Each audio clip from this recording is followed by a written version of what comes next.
हमारे देश का संविधान हमारे अधिकारों की बात करता है। जनता के ये अधिकार हैं, नेता के ये अधिकार हैं, सरकार के ये, महिलाओं के ये, पुरुषों के ये। अफसोस कि जितना जोर हम अधिकारों पर देते हैं उतना कर्तव्यों पर दे दें तो सबको अपने अधिकार अपने आप ही मिल जाएं। गोवा में 14 साल की लड़कियों के गैंगरेप पर मुख्यमंत्री ने इतना कह दिया, जब 14 साल के बच्चे पूरी रात अकेले बीच पर बिताते हैं तो माता पिता को अपनी जिम्मेदारी पर चिंतन करने की जरूरत है। और बस सारे बुद्धिजीवी सीएम के विरोध में खड़े हो गए। काल करे सो आज कर, आज करे सो अब, पल में परलय होएगी, वीडियो लाइक करेगा कब। हेलो एंड नमस्कार मित्रों। 14 साल की उम्र के कुछ बच्चे गोवा के बेनोलिम बीच पर पार्टी करने जाते हैं। रात होने पर सब बच्चे घर चले जाते हैं, लेकिन 2 लड़के और 2 लड़कियां वहीं रुक जाते हैं। वो पूरी रात अकेले बीच पर ही बिताते हैं। देर रात को 4 लोग वहां पर आते हैं जो अपने आप को पुलिस वाला बताते हैं। वो दोनों लड़कों की पिटाई करके वहां से भगा देते हैं और दोनों लड़कियों के साथ बल प्रयोग करके अनैतिक कार्य करते हैं। घटना बहुत दुखद है, संवेदनशील भी है और शर्मनाक भी। जी हाँ, सरकार की भी जिम्मेदारी है कानून व्यवस्था बनाए रखना, और उससे भी ज्यादा कानून का डर बनाए रखना सरकार की ही जिम्मेदारी है। ऐसे में गोवा के मुख्यमंत्री प्रमोद सावंत ने कुछ ऐसा कह दिया जिससे हमारे देश के बुद्धिजीवी, विपक्षी पार्टियां और विशेष रूप से महिला अधिकार के कार्यकर्ता बहुत नाराज हैं। सावंत ने यह कह दिया कि जब 14 साल के बच्चे पूरी रात समुद्र तट पर रहते हैं तो माता पिता को आत्ममंथन करने की जरूरत है। हम केवल इसलिए ही सरकार और पुलिस पर सारी जिम्मेदारी नहीं डाल सकते कि बच्चे हमारी नहीं सुनते। ये बयान सावंत ने विधानसभा में इस विषय पर हो रही चर्चा के दौरान दिया। उन्होंने कहा कि अपने बच्चों की सुरक्षा सुनिश्चित करना माता पिता की जिम्मेदारी है और उन्हें अपने बच्चों, खास तौर पर नाबालिग बच्चों को रात भर बाहर नहीं रहने देना चाहिए।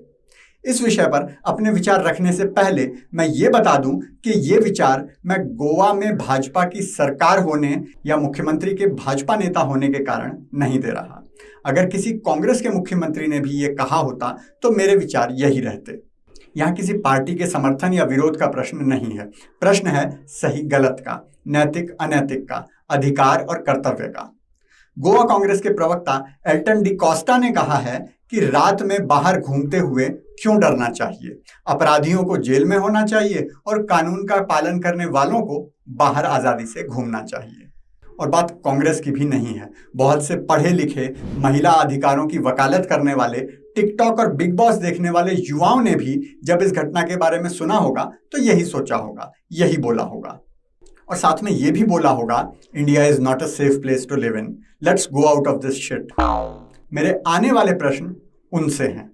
बिल्कुल सही है, कानून का डर अपराधियों को होना चाहिए और अपराधियों को जेल में होना चाहिए। लेकिन प्रश्न ये भी उठता है कि अपराध करने के बाद जेल में डालना चाहिए या अपराध करने से पहले ही जो अपराध कर सकता है उसको भी जेल में डाल दें।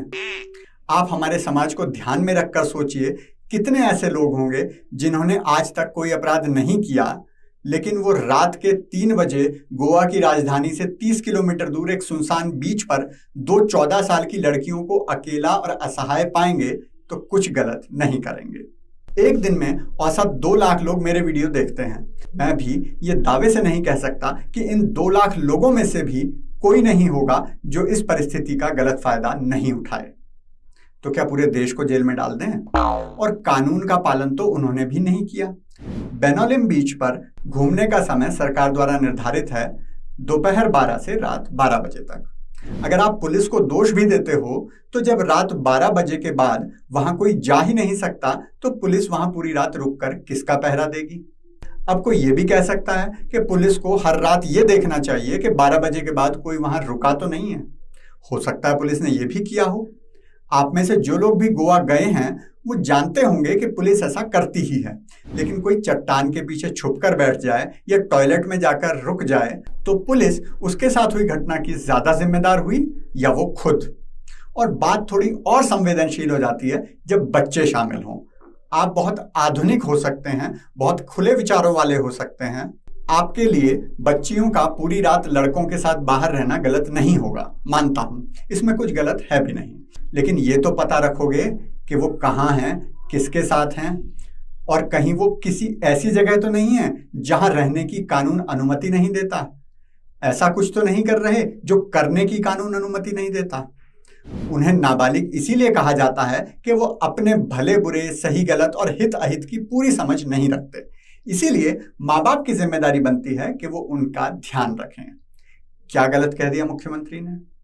मैं भी मानता हूं कि शर्मिंदा उन बच्चों को नहीं, उन दरिंदों को होना चाहिए। लेकिन जो महिला अधिकार वाले सावंत के बयान का विरोध कर रहे हैं, वो बच्चों तो छोड़ो, उनके माँ बाप को क्या संदेश दे रहे हैं? करने दो बच्चों को गलती, तोड़ने दो नियम, फिर हम पुलिस को दोष दे देंगे। बाबा का आज का ब्रह्म ज्ञान है हमारे समाज के नाम। हम समाज की हर जिम्मेदारी को पुलिस और सरकार पर डालकर अपना पल्ला झाड़ने में ज्यादा ही विश्वास रखने लगे हैं। कुछ कहते हैं रेप की सजा फांसी होनी चाहिए, देखो कैसे एक दिन में रेप रुक जाते हैं। अगर फांसी की सजा पर अपराध रुकते तो सजा तो गाड़ी से जानलेवा टक्कर मारने की भी फांसी तक है ही। रोड पर एक्सीडेंट रुक गए क्या? अगर नुकसान से ही लोग डरा करते तो शराब और सिगरेट कोई नहीं खरीदता। अगर आप भी अधिकारों से पहले कर्तव्यों की बात करना चाहते हैं तो कृपया लाइक, शेयर, कमेंट और सब्सक्राइब जरूर करें, क्योंकि खुशियां बांटने से बढ़ती हैं।